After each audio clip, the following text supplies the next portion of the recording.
Well, following the deadlifts, I've had a luxurious 35 minutes zone 2 run. Just hitting the 30-15s right now. The 30-second sprints are at 120% of FTP. Trying to do this seated, I know it's going to be tough.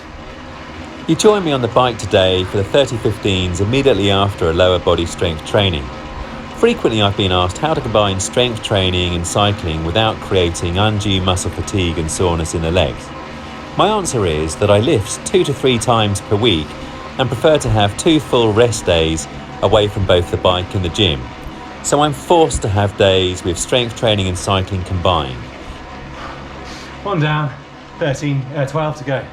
Therefore I'll typically do an upper body day and another for the lower body, and if squeezing in a third day, it'll be focused on the upper body with a single movement for the legs, typically a single leg movement.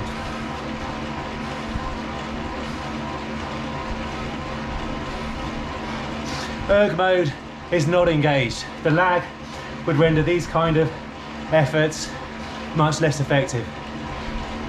For me on these days, it's strength training before cycling and straight from the gym to the bike with no rest in between, because high cardiovascular effort before lifting weights would otherwise impair the quality of the strength training. I also think that fat burning during cardio is better once you've lifted the weights first. Conversely, I found that training the upper body, whether high rep or low rep for 10 to 15 working sets, doesn't impair the quality of the cycling training afterwards. Lower body strength work can of course create muscle fatigue and soreness, especially when the reps are high and the movement is taken to failure. So I'll keep the reps in the 1 to 8 range on the lower body, aiming for good technique and a fast, powerful extension upwards, always stopping a couple of reps short of muscle failure, with 6 to 8 working sets and maybe some core, i.e. abdominal sets afterwards. Oh, gonna be hard. I think I was a tad below there. Trying to keep nice circular pedaling, stroke, pushing through with the heel at the top.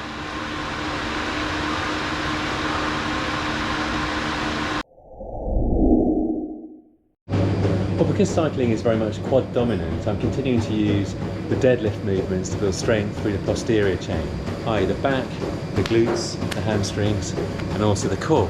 Always first warming up with a single leg deadlift because it fires up the muscles, gets the nervous system ready to go, but is also great for even development of power through both legs individually. I've gradually built up in weight from a 20 kilogram kettlebell back in the apartment to 22, 24, 26 and here 28. Now I'm back in the gym. This is going to be my 4th set of 5 reps, aiming for 5 good reps here before moving on to the main movement.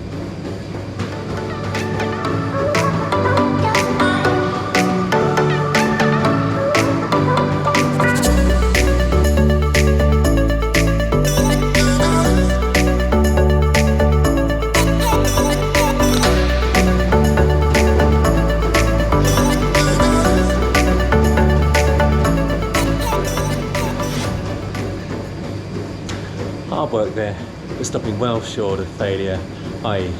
the kettlebell speed, i.e. the movement upwards, was nice and rapid. And because I did the Romanian deadlifts, i.e. where you start at the top of the movement and the bar doesn't touch the floor earlier on this week, today is Sunday, I'm going to go with the conventional deadlift. First time I've done it in a long while.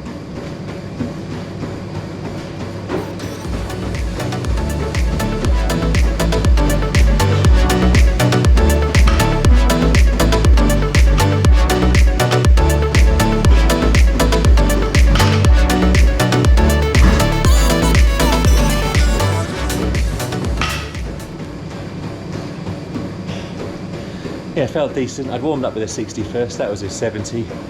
Looking to obviously get a nice straight back by getting the chest up at the bottom of the movement, knees out over the toes, pushing the ground away with you from your feet. And as you extend upwards, you're trying to push through with the glutes and the hamstrings as quickly as possible to execute the movement powerfully. As I say, it's been a while, so just trying to find where my level is. Therefore, I've added 5 kilograms to the bar, 75 in total, probably aiming for 2 to 3 reps.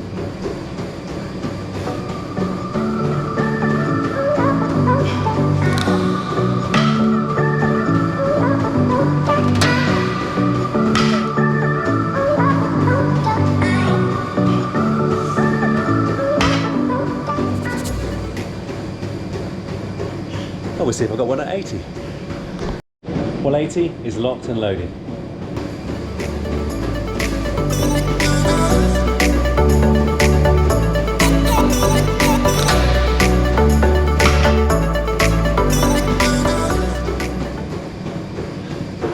Yeah, that was a match.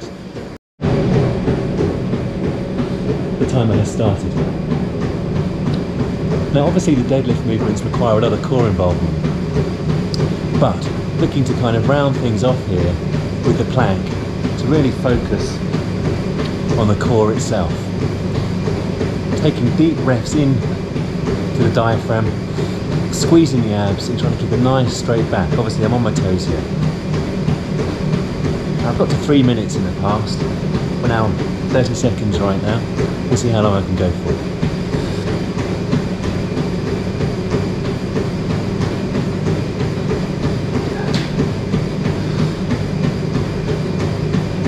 Deep breaths in. Feel the core. Tense the abs. That's what makes the movement easy.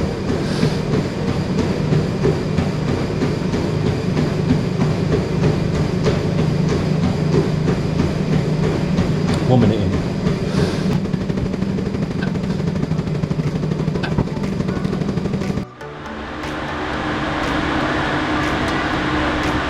Wow, struggling now. 3 to go.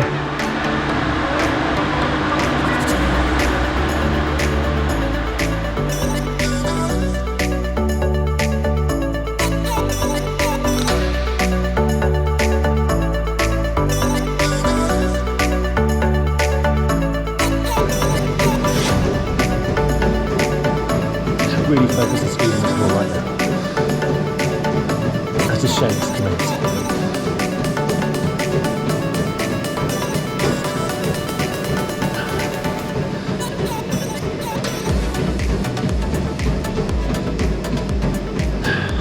Squeezing the glutes as well.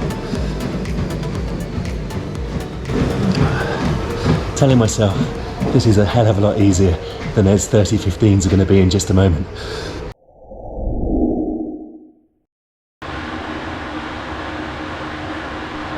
Definitely the deadlifts fire out the nervous system, and I believe it's complementary to strength training with the nervous system fired up to these anaerobic efforts.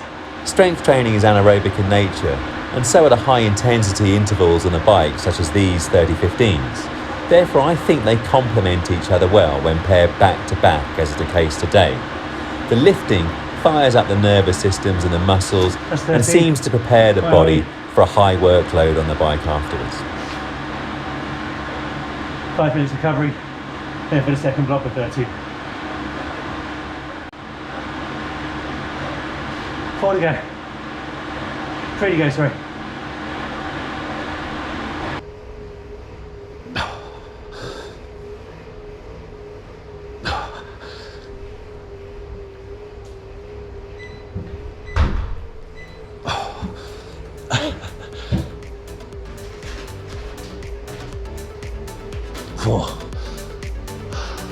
Four.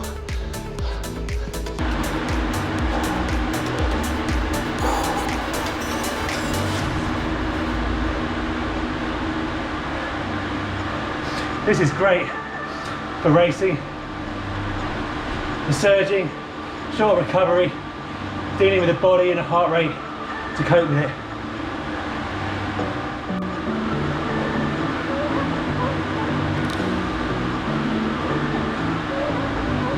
Two to go. I miscalculated.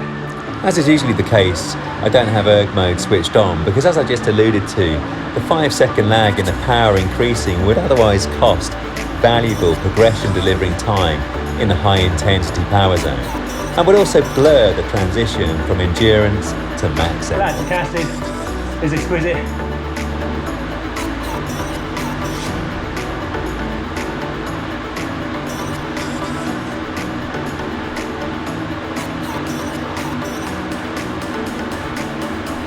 And here I'm focusing on my breathing, sucking in as much oxygen as possible and purposefully exhaling the CO2 to try and keep the heart rate as controlled as possible. 1 down, 1 to go. I'm also trying to focus on creating a nice, efficient, circular pedalling stroke, including the pullback on the pedals at the bottom of the stroke to try and derive that beautiful circular motion and maximum energy efficiency. I'm hoping alongside Thursday's FTP with 10-second surges for 21 minutes, this will prepare me well for the WTRL team time trial on Tuesday.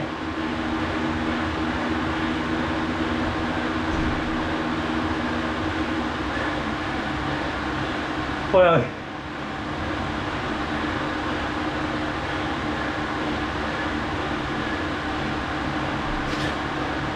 now 15 minutes recovery.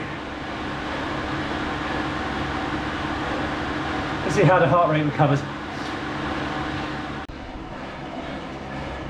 Proper difficult that. It's like a really nasty version of Tabata, where you do 20 seconds hard as you can, 10 seconds full recovery, repeat 8 times. That's 13 times 30 with the recovery 15% of the sprint.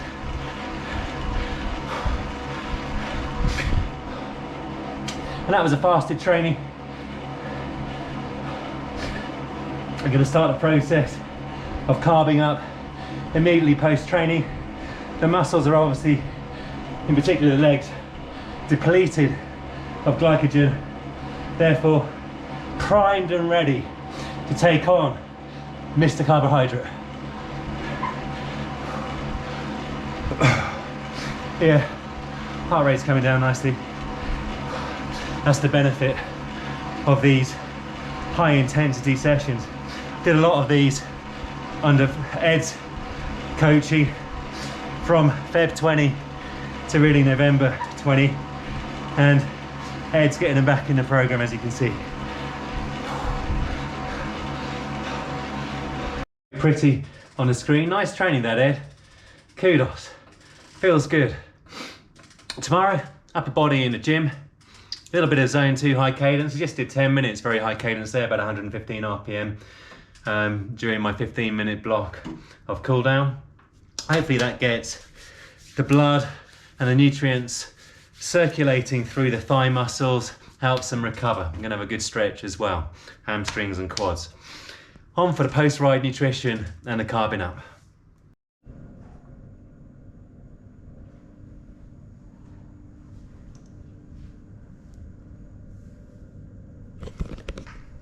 Well, once again, Jane's come back from her Sunday walk with her friend and she's delivered the baked products. Many of my favourites are here. Pain au raisin, French baguette, rhubarb and strawberry jam. That jam is beyond good. But first off, it's the protein shake to deliver the amino acids to repair damaged muscle tissue.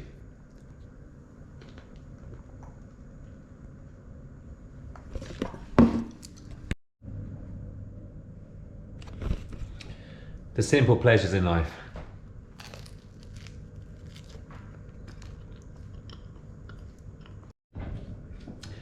Premium carbohydrates.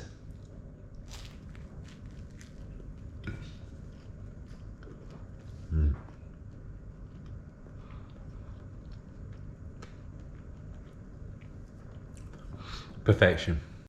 Well, it's been an exciting weekend. A little trip to the recycling centre, live stream, driving lessons, and the dinner of kings and queens. Don't ever say that Jane and I don't know how to live. Ta-da! Chipotle salad, 100% veggie.